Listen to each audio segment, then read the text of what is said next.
महाराज जनक ने सैनिकों को आदेश दिया, जाओ बेटी को विदा करें। और प्रिय सज्जनों, पहली बार जब महाराज जनक ने अपनी बेटी जानकी को दुल्हन के वेश में देखा है, महाराज दशरथ एकदम पछाड़ खा करके गिर पड़े हैं। महाराज जनक पछाड़ खा करके गिर पड़े हैं। क्या सचमुच मेरी बेटी मेरी प्राणों से भी प्यारी, मेरे कलेजे का टुकड़ा मेरी बेटी सीता मेरी जानकी विदा हो रही है क्या? मेरी बेटी को मत ले जाओ। और प्रिय सज्जनों, ये बेटियां धान की पौधे की तरह हुआ करती हैं। जैसे धान की पौध उगती कहीं है और लगाई कहीं जाती है, उसी प्रकार बेटियों का जन्म कहीं होता है, इनका घर कहीं होता है। ये बेटियां मायके में रहती हैं, तब भी लोग कहते हैं ये पराई है, और बेटियां ससुराल में पहुंच जाती हैं, तब भी लोग कहते हैं ये पराई है। आखिर बेटी होती किसकी है? और सत्य बताऊं, बेटियों से प्रेम कोई करता नहीं है। बेटियां अपनी सेवा से घर के लोगों का दिल जीत लिया करती हैं। घर में 4 बेटे हो और 1 बेटी हो, यदि पिता बाहर से आ रहा है तो सबसे पहले पानी का गिलास लेकर के बेटी ही आती है। प्रिय सज्जनों, ये बेटियां छोटे से ही प्रेम सीखती हैं। छोटी अवस्था में जब मेला देखने के लिए बेटी भी जाती है और बेटा भी जाते हैं, तो आपने देखा होगा, अनुभव किया होगा, बेटियां खड़ी, आपने भाई और बहन के रिश्ते को देखा होगा, भाई और बहनों को देखा होगा। जीवन में भाई और बहन ऐसे लड़ते हैं जैसे कुत्ता और बिल्ली लड़ते हैं। लेकिन जब वही बहन को वो भाई अपने कंधे पर बिठा करके, प्रिय सज्जनों, डोली में बिठाता है, तो वो भाई फूट फूट करके रोता है। क्यों रोता है? बोले आज तक हम और हमारी बहन लड़ते थे, लड़ता तो मैं था, लेकिन मुझे मनाने मेरी बहन आती थी। गलती मेरी होती थी, मनाती मेरी बहन थी। और प्रिय सज्जनों, ये बेटी त्याग की साक्षात मूर्तिमंत स्वरूप हुआ करती है। बेटी वो है जो अपने पिता की संपत्ति को एक क्षण में त्याग करके और अपने भाइयों को दे करके चली जाती है, वो बेटी हुआ करती है। बेटी पिता के भाग हुआ करती है।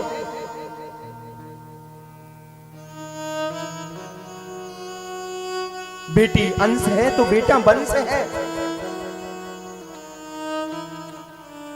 बेटियों के बिना घर अधूरा हुआ करता है। बेटी एक पिता की नहीं हुआ करती है। प्रिय सज्जनों, बेटी पूरे गांव की हुआ करती है। और आपने भी कई बेटियों के विदा के दृश्य देखे होंगे। जब बेटी विदा होती है तो प्रिय सज्जनों, पूरा गांव रोता है। और बेटी जैसे ही घर से विदा हो जाती है, एक क्षण में वो बेटी पराई हो जाती है। जब दोबारा वो आती है घर में अपने मायके में, तो उसको अपने ससुराल वालों से पूछना पड़ता है, मैं मेरे घर हो जाऊं। अपने घर आने के लिए उसे पूछना पड़ता है। माता सुनैना ने तो बेटी की विदाई को जब देखा तो सहन कर गई, लेकिन महाराज दशरथ सहन नहीं कर पाए, महाराज जनक नहीं सहन कर पाए। क्यों? क्योंकि माताएं एक बार विदा होकर के आई हैं, इसलिए वो दृश्य से वो खुद अनुभवी है, लेकिन पिता अपनी बेटी की विदा को देख नहीं सकता है। अपने जीवन में ऐसे ऐसे पिताओं को देखा होगा। मैंने देखा है जिनके जवान बेटे चले गए, लाश घर के आंगन में पड़ी है, वो रोए नहीं। लोग क्या कहेंगे, मर्यादा में रहे। लेकिन उन्हीं पिताओं की जब बेटियों की विदा होती है, रूमाल में मुंह ढक ढक करके रोते हुए मैंने देखा है। आपने कई कई ऐसे घर परिवार देखे होंगे जिन घरों में माता नहीं होती है, माता पहले चली गई हो, बेटी जब विदा होती है ना, तो वो बेटी डोली में बैठते समय अपने भैया को बुला करके कहती है, भैया तुझे मेरी मरी हुई मैया की सौगंध है।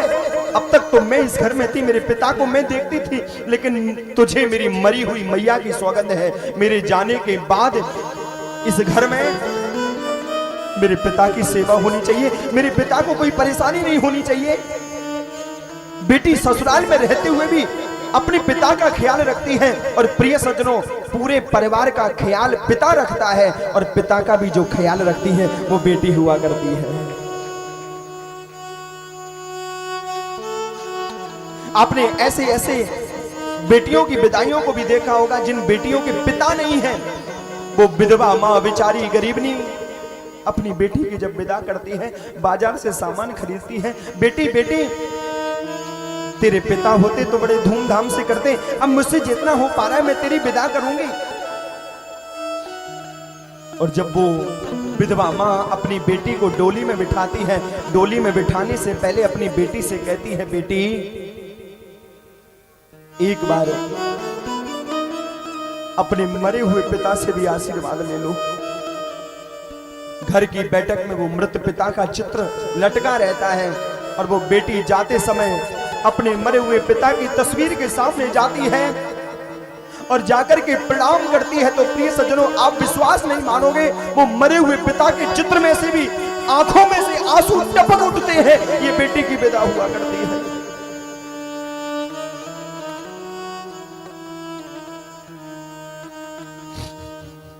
बेटी बेटी है, और जिस घर में बेटी जितनी ज्यादा हो वो घर उतना भाग्यशाली होता है। बेटियां अपने भाग्य का लेकर के आती हैं, और बेटियों के भाग्य से ही पूरा घर चला करता है। मैं माताओं से निवेदन करूंगा, जो बहू तुम्हारे घर में आई है ना, कि पराई है, किसी के कुछ कहे सुन लेना, ये पल पल पल पल ससुराल में रहते हुए बेटी अपने मायके की याद करती है। दो दो कुल को जो संवारने वाली होती है वो बेटी हुआ करती है। मां भगवती जगत जननी जानकी जैसे ही डोली में बैठी हैं, इन्होंने अपने जीवन काल में एक तोता और एक मैना को पाला था। तोता और मैना ने देखा है मेरी माता को कोई लेकर के जा रहा है, फड़फड़ाने लगे हैं, चिल्लाने लगे हैं। जानकी मैया ने देखा, अपनी सखी से कहा, वो तोता मैना को ले आओ, ये मेरे वियोग में अपने प्राण छोड़ देंगे।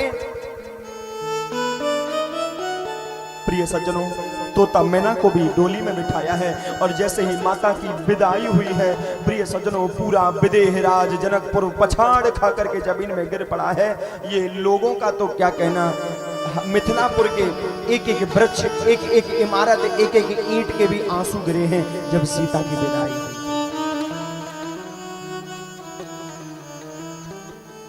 ये तो सच्चे पिता की कथा हुई। एक नकली पिता हुए हैं, एक ऋषि थे जिनका नाम था कण्व, और इन्होंने शकुंतला की विदा की थी। शकुंतला इनकी बेटी नहीं थी, केवल इसको पाला था। जब दुष्यंत जी महाराज शकुंतला को लेकर के जा रहे थे, तो प्रिय सज्जनों, जैसे ही शकुंतला की विदा हो रही थी, गौशाला में बंधे हुए सारे बछड़े, सारी गैया अपने खूंटी तोड़ करके, रस्सी तोड़ करके महाराज दुष्यंत के रथ के सामने आकर के गिर पड़े हैं। महाराज, यदि मेरी माता को ले जा रहे हो तो पहले रथ को मेरे ऊपर ले जाओ, मुझे मार दो तब ले जाना। उस समय आप विश्वास नहीं मानोगे, ऋषि कण्व वृक्षों से लिपट लिपट करके रोए हैं, हाय मेरी बेटी को कौन ले गया, मेरी बेटी को कौन ले गया। विदेहराज, जिनको देह का ही भान नहीं है, वो विदेहराज हैं, लेकिन वो भी अपनी बेटी की विदा पर बहुत रोए हैं। बेटियों का सम्मान करना। प्रिय सज्जनों, चारों बहुएं एक साथ अयोध्या में आई हैं, और कभी कभी